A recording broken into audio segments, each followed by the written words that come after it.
चाहिँ मैले साट्ने बेला जापानिज पैसा अनि नेपालमा बसेर जापानिज पैसा साट्न चाहिँ कतिको गाह्रो रहेछ त।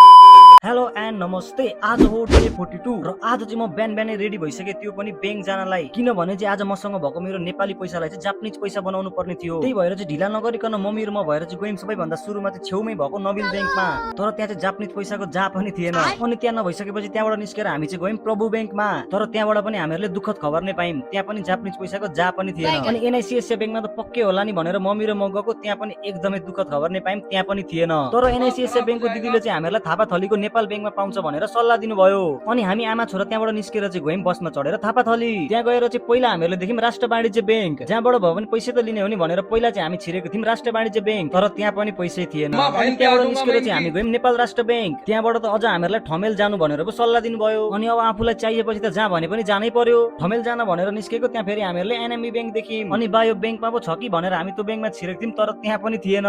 9 बजे घरबाट पैसा साट्न भनेर हिँडेको, तर 1 बज्दा पनि हामीहरूले पैसै भेटेनौँ। अब ठमेलै जानु पर्ने भयो भनेर हामी चाहिँ हिँड्दै हिँड्दै जाँदै थियौँ ठमेलमा। हामीहरूले ठमेल जाँदाखेरि चाहिँ बाटामा सबैभन्दा सुरुमा चाहिँ देख्यौँ दशरथ रङ्गशाला। यो देख्दाखेरि त फुटबल खेलौँ खेलौँ जस्तो फिल भइरहेको थियो। त्यसपछि हिँड्दै हिँड्दै अलि अगाडि आएको हामीहरूले फेरि देख्यौँ दरारा। आज त काठमाडौँमा भएको सबै चिज देख्ने दिन हो कि क्या हो। अनि फेरि अलि अगाडि गएपछि हामीहरूले देख्यौँ नेपाल ब्याङ्क, त्यहाँ पो छ कि भनेर गएको, त्यहाँ पनि रहेन रहेछ। अनि फेरि हामी चाहिँ गुगल म्याप हेर्दै हेर्दै गएको थियौँ। गुगल म्यापले त एकदमै साँगुरो बाटो भएको ठाउँबाट लग्यो। एक ठाउँमा त एउटा घरको प्यासेजबाट बाटो देखाइरहेको थियो। अनि हामी फेरि त्यही प्यासेजबाट छिरेर गयौँ। झन्न घरबेटीले देखेन होइन त मार्थ्यो होला। लगभग 1 घण्टा हिँडेपछि हामी पुग्यौँ ठमेल। र त्यहाँ पुगेर चाहिँ हामी गयौँ ज्योति विकास ब्याङ्कमा।